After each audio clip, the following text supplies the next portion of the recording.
Hi, how you doing? My name's Johnny, I'm Maurice. and this is AM.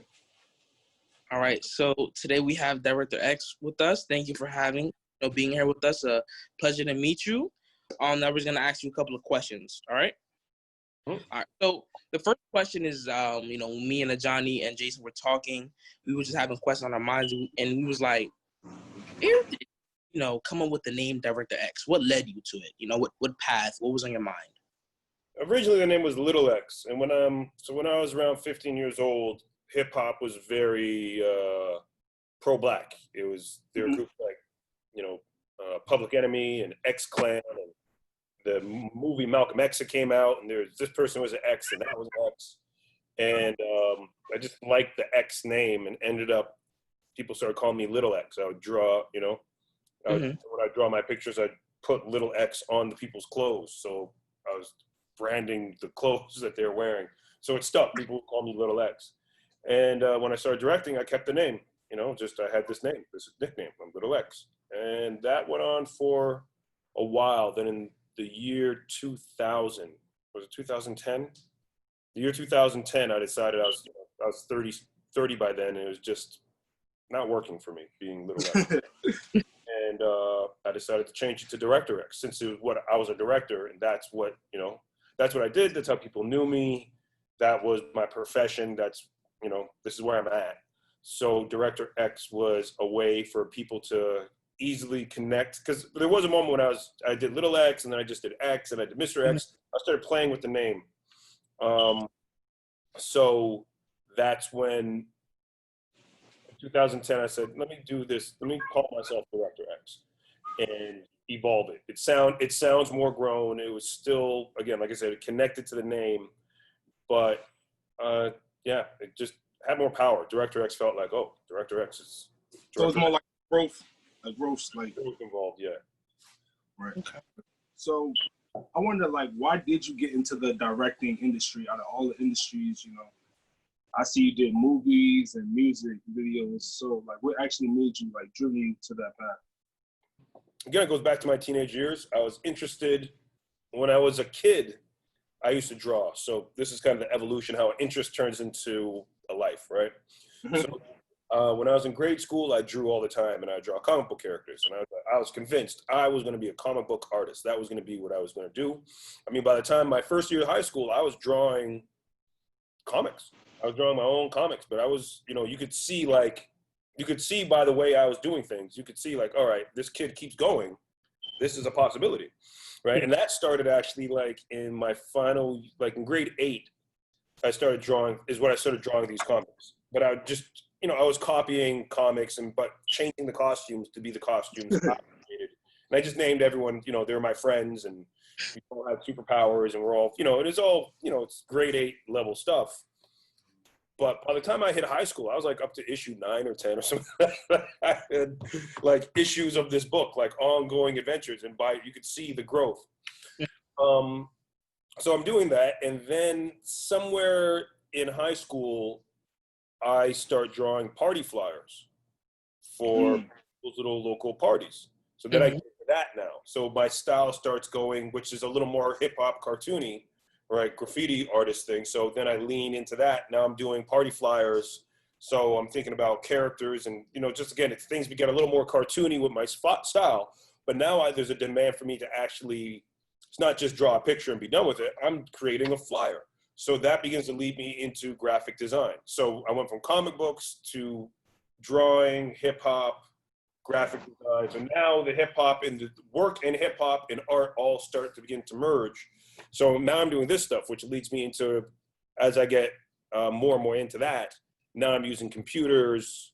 I would go to people's homes who had a program that I could use. If I was at a kind of school that would let me use it, I would have to get to these computers.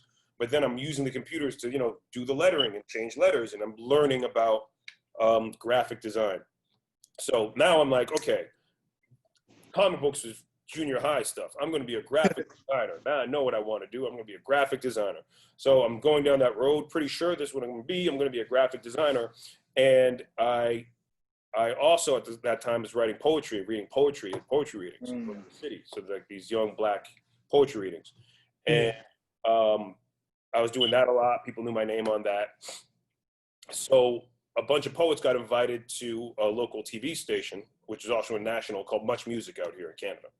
So they say, hey, we're going to do a poetry episode. We want you and you guys come. So I go there and I read one of my poems. And while I'm there at the TV station, I say to the producer, hey, what's going on with, because one of the guys in the hip hop scene was an intern at that station for this producer. I go, hey, what's up with Big C's job? He was funny. The first, and I've just realized this after all these years. The first intern was Big C, and the second one was Little X. So, wow. You're only allowed to work there if you're a size and a letter. Medium. Medium N was the guy. Anyways, so I go, what's up with Big C? Well, you know, what happened with that thing he was doing, that job? And she goes, oh, he's left because Big C I knew because Big C he worked at BMG. He got hired at a record company. Mm-hmm. So the job was open. I said, I want to do it. So cool. Went back, and my school, the school I was at happened to have a internship kind of program called co-op, where you do 1 day in school, 4 days at this site. So I work it out through co-op, boom, now I'm interning at the TV station.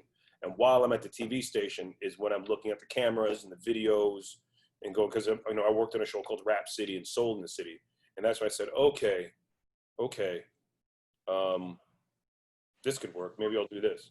So when I finished school,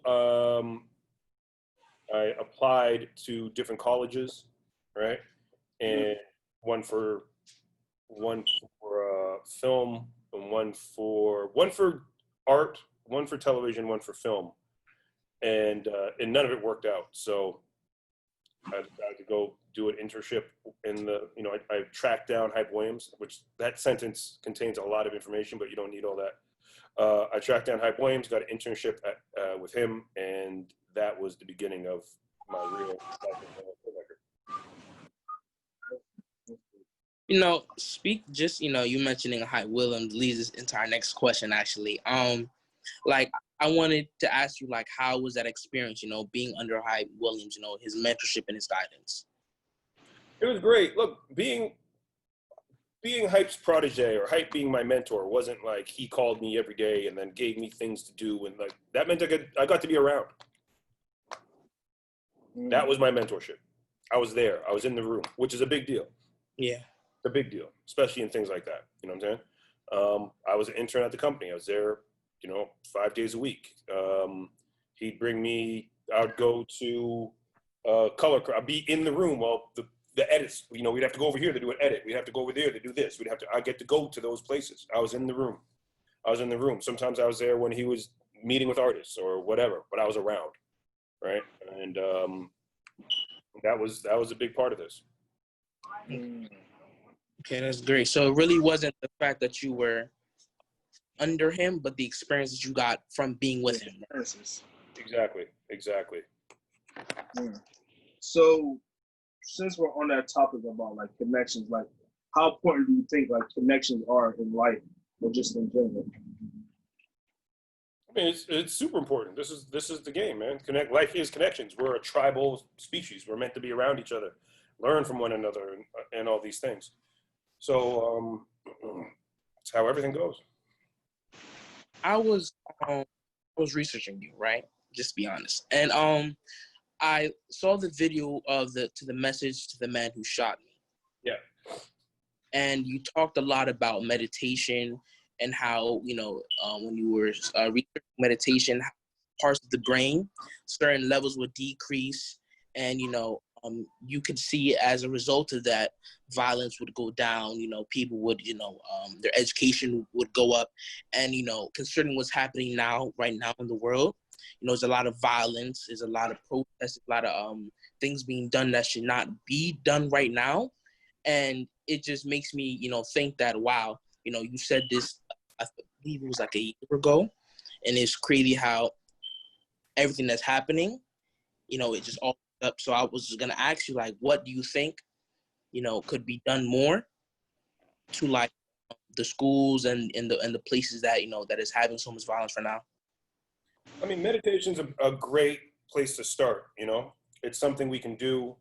It's something not dependent. You don't have to ask, you don't need nothing, especially now in the age of the internet, except your own drive to go out and get it together. It would mean a lot throughout society. We should all be doing it. All of us. And that you see a great change. Not that fights won't happen and not that people won't have conflicts. Wow. There will be a great reduction in it. People just, it's exercise for your brain. So we live in a world now where everyone understands you need to at least walk. At least get out and walk, you know? You need some kind of physical exercise in your life, especially as you get older. Exactly the same with meditation. You need to meditate. It's exercise for your brain. And especially as you get older, you don't exercise it, you're gonna lose it. Your body and your brain, this is, especially y'all young, be this clear with y'all. Use it or lose it. That's the way the body and brain works. So, quick question. So you're talking about the meditation and non-violence point of view with this whole protest stuff. So, I want to know if like Martin Luther King, was he like one of your like people you were like not really inspired, but you looked up to like with the whole meditation or non-violence side? Yeah, look, growing up, Martin Luther King, Malcolm X, are really put in front of you, and then as you read and study, you learn about a lot of other great freedom fighters, right? So there's always going to be influence there. But as far as nonviolence is concerned, the reality is the people who made the most, the most gains, the only one who really fought these wars for freedom and got somewhere were the nonviolent, right? Gandhi got the British out of India, and Luther King had the civil rights movement, and we know what that did. So this is how you really make progress. This is how you really get somewhere, and it's the harder way. It is the harder way to not lash out, to not use your oppression or your anger as an excuse to try and destroy or hurt. So there's a lot of that. And also, that being said, look, in these protests, a hell of a lot of the destruction going on was not by protesters. There's agent provocateurs, you know, Absolutely. inside the group. We know this now because social media made it clear. Yeah. There's these people in the protests that weren't there to protest, they're to break things, and they weren't, you know what I'm saying? So, and of course, that is a way that they use to reshape the narrative and try and take attention off the thing we're asking or talking about or demanding. So, yeah. So for kids that's, like aspiring to, go after their dreams or, aspire to be like someone else, like what's something that you would tell them to do? Follow your interests and delve into your passion, right? I told you, I thought I was going to draw comic books, and I did comic books, and then I went and did graphic design. Then I became interested in filmmaking. I went all the way into that. So it's a matter of follow what you're interested in, and then as that evolves, let things evolve, right? Let things evolve, because this is how life works. It's not, you don't have to stay so focused on one dream that you don't do other things, right? Remember, even during that, I was writing poetry because I felt like it. You should do all the things you're interested in. Do all the things you're interested in and follow them. And then somewhere out there is a job in that interest. Somewhere in there, there's a career in the things you're interested in.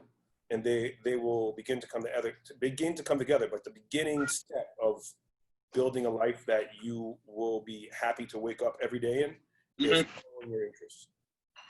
Absolutely. Okay. That was really, really powerful. I'm glad we had this. Yeah. My name is Johnny. And I'm Maurice. And this is AM. Thanks for having us. Thanks for inviting me.